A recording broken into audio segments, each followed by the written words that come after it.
రాజీవ్ గారిది రాజమౌళి గారిది, రాజీవ్ గారిది ఎన్టీఆర్ గారిది క్లోజ్ ఫ్రెండ్షిప్.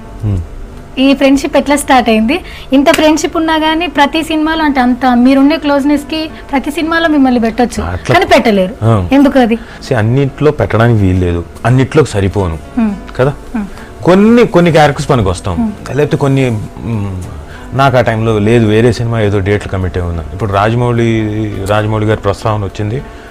బాహుబలిలో నాకు 3 years బ్యాక్ బిగినింగ్ స్టార్ట్ అవ్వకముందు నాకు చెప్పాడు ఆల్రెడీ, ఫోన్ వచ్చింది డేట్స్. అయితే నేను ఆల్రెడీ ఒక సినిమా కమిట్ అయి ఉన్నా, ఒక సినిమా డేట్లు కమిట్ అయ్యి 12 రోజులు ఇచ్చున్నా.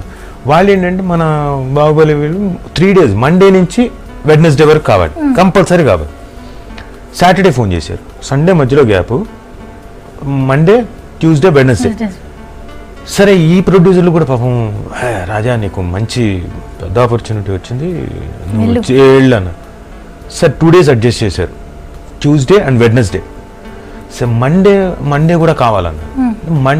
సరే అండి, మండే కనీసం హాఫ్ డే మార్నింగ్ ఇక్కడ చేసి వెళ్ళండి. అక్కడ లేదు, మొత్తం అంతా కావాలి. ఎందుకంటే వాళ్ళకి ట్రయల్ షూట్ అంటాం, అంటే షూట్స్ ఇవన్నీ మొత్తం అంతా మేకప్ టైం పడుతుంది, ప్లస్ ఇవన్నీ విగ్గులు ఇవన్నీ పెట్టాలంటే ఇవన్నీ షేవ్ చేసేయాలి, ఈ పక్కన అడ్జస్ట్ పోతాయి. మళ్ళీ క్యారెక్టర్ దెబ్బతింటుంది. మళ్ళీ వచ్చిన తర్వాత వెంటనే ఇది చేయగలుగుతాం, ఇచ్చేయలేము. మళ్ళీ ఒక 15 రోజులు 20 రోజులు ఆగాలి, ప్లస్ పొద్దున్న నుంచి కావాలి.